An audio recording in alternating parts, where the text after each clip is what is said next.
Bonjour à tous, bienvenue sur RDC News. Aujourd'hui, on plonge au cœur de l'Afrique des Grands Lacs. La tension remonte entre Kinshasa et Kigali après la conférence de Paris. On fait le point ensemble. Le 30 octobre à Paris, lors de la conférence de soutien à la paix et à la prospérité dans la région des Grands Lacs, le ton est retombé, mais seulement pour un instant.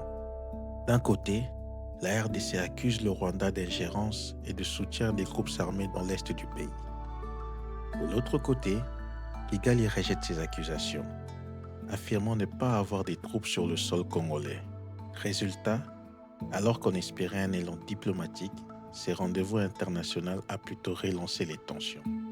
Plongé sur le terrain, l'est de la RDC, vaste région instable, est le théâtre des affrontements entre l'armée congolaise, des groupes rebelles comme le M23, que Kinshasa accuse de bénéficier du soutien de Kigali et des milices locales.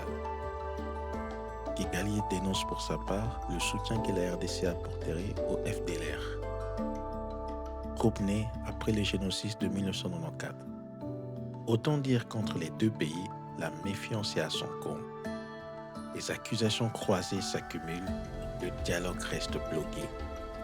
Et c'est dans ce contexte que la conférence de Paris a eu lieu, censée apaiser, mais finalement ravivant les rancœurs.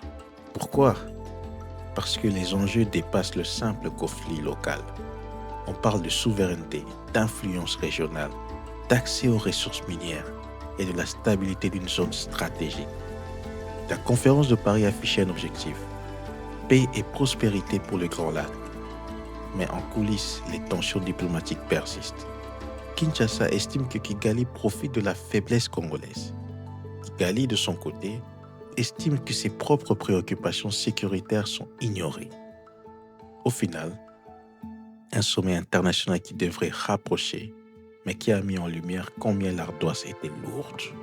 En résumé, la relation entre la RDC et le Rwanda est aujourd'hui à un tournant, durablement marqué par la défiance et des intérêts divergents. La conférence de Paris n'a pas tout résolu, loin de là.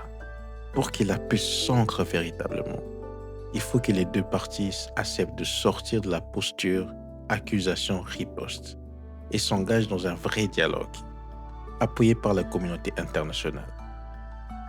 Si cette vidéo vous a intéressé, pensez à liker, à vous abonner et à activer la cloche pour ne rien manquer des prochains sujets sur la RDC.